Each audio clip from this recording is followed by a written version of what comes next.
Hi there, I'm Eddie Matthews from the Stratford and District Chamber of Commerce, and I wanted to talk a bit about the fallout from COVID. One of which is our mental health and the struggles that many are going through.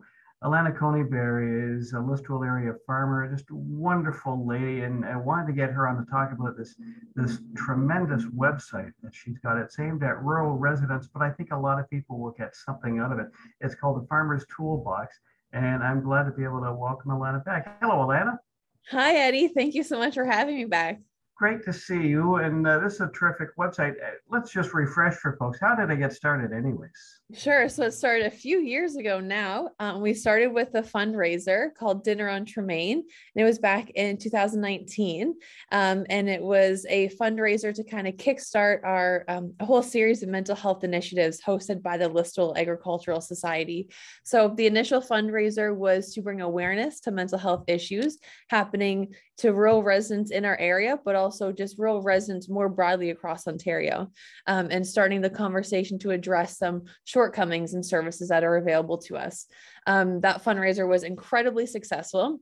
And one of the initiatives that came out of that fundraiser was creating the Farmer's Toolbox. So the website can be found at www.thefarmerstoolbox.com. And on there, we have videos that we've made with other farmers talking about mental wellness and mental health, some struggles they have or things that they find helpful for them. And as well, kind of like the main piece of the website is a database for mental health resources available for Perth County residents, some Wellington County residents, and then we have an all across Ontario section as well. And there are some Canadian resources listed there as well. We really wanted to make sure we were supporting our local residents who are so pivotal in creating the successfulness of the website and the successfulness of the fundraiser too. So that's what we really want to make sure we still maintained a Perth County and Wellington County focus, but absolutely anyone from across Ontario should be able to find resources to help them. It really is good, and I hope people go and check it out. And this is, this was before COVID, so I don't Yes. know if you can track anything what the traction was like before COVID, and since we're in the middle of COVID, hopefully coming near the end of COVID. Yeah, I hope we're going to the end of it too.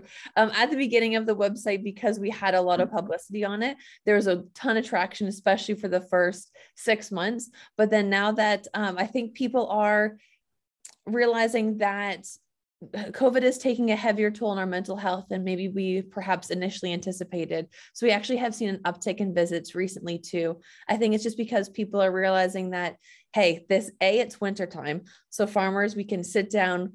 We realize that maybe harvest took a heavier toll on us than we anticipated. We know that planting season is coming up. If we have some issues with our mental health or mental wellness and we want to maybe develop some tools, winter is the time to do it, because now we maybe have a bit more time to reflect, and hopefully we'll be able to build our resistancy and resiliency so that when planting season comes sooner than expected, as it always does, hopefully we'll be more resilient for this year, coping with the stresses of farming, as well as an added layer of COVID and all of the other extra things that are seemingly to pop up all the time for farmers. Yeah, I think people would be surprised reading that 1 in 3 Canadian farmers struggle with mental health. Where does this come from? Have you seen any stats, or just talking to people, where it all stems from? Yeah, so this is done, it was fantastic research done by, I want to get her name properly. It was Andrea Bitton. She did research, I think, in collaboration with the University of Guelph, I'm fairly certain. And so that the 1 in 3 came from her first survey done assessing farmers' mental health. So it wasn't a stat that we picked. It was done after quite a bit of research on her part. There actually was a second survey that was recently done as well.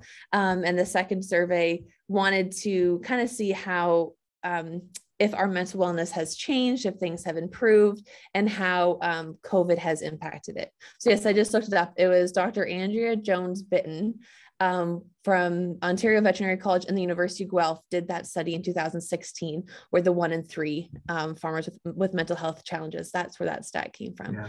Yeah. Because many urban centers, and many from urban centers, may not realize, just they may not have any dealings with the farming community until they have to go to the grocery store. But when you realize how much you're responsible for in your day-to-day life, what happens daily. It's stressful enough just watching the price of everything going up, or just the stress of hoping you've got proper weather for your crops. Yeah. I think there's so many factors that are outside farmers' control. I mean, in so many industries, and even in our own lives, there's lots of things that happen to us that we can't control over, that we don't have control over. But I think one of the unique things with farmers is kind of a coalescing of a multitude of factors. There's so many things that we're reliant on that we have very little control over.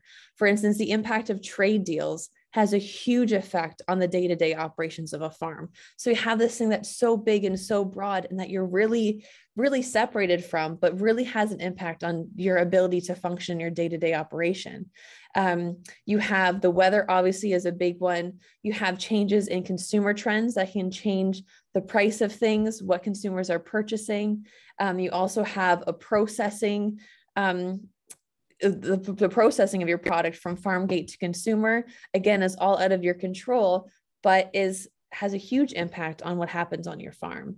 And you have, especially with this new added layer of COVID, we have an exponentially global processing system where it produces everything from electrical parts to plumbing parts. So we've realized that everything that we use day to day is part of a global system, and that, again, you have very, very little control over. And COVID has made things more expensive, more difficult to get, has made times from like the time you order something to the time you get something, instead of things being able to go to town to pick something up, you're 4, 8, 12 weeks away for some of these things that are pretty pretty important in your day-to-day operation. So I think all of those things adding together and making a challenging job even more challenging. Yeah. Before we let you go, well, how have you been over the past 2 years? Because here you've been trying to keep up the farm and also update this website. But how have you been over the past couple of years?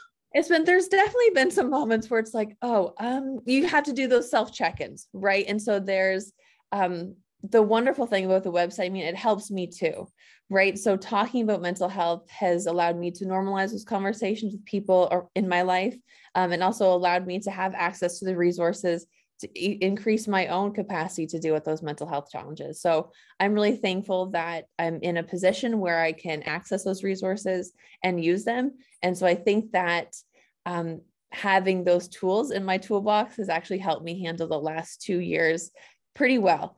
Considering Yes. what's going on. There's definitely been some trying times, I think, for everyone. But again, kind of self-reflecting and realizing like, okay, I want to build my capacity for dealing with these challenges. If I'm going to be in this industry for the next 50 years, I'm going to have some tools to help me do that. So doing this website has helped me find those too. So it's been really wonderful. Yeah. Now, one thing you should add there, because if you are feeling stressed or anything, one name you should put on there is Gary West, who you and I both know, and I think everybody watching knows Gary West. And you just have to spend 5 minutes and you'll feel a whole lot better after you spend some time with Gary. That's true. I think I might just add him to the website. I think I might add him as a resource. I think that He's such a good guy. Hey, before I let you go, give out the name of the website one more time. Absolutely. It's www.thefarmerstoolbox.com. Wonderful. Hey, always great to talk to you. Thank you so much for this, and we'll be in touch, okay? Absolutely. It was great to chat with you again, Eddie. Alana Coney-Bear joining us. I'm Eddie Matthews from the Stratford and District Chamber of Commerce.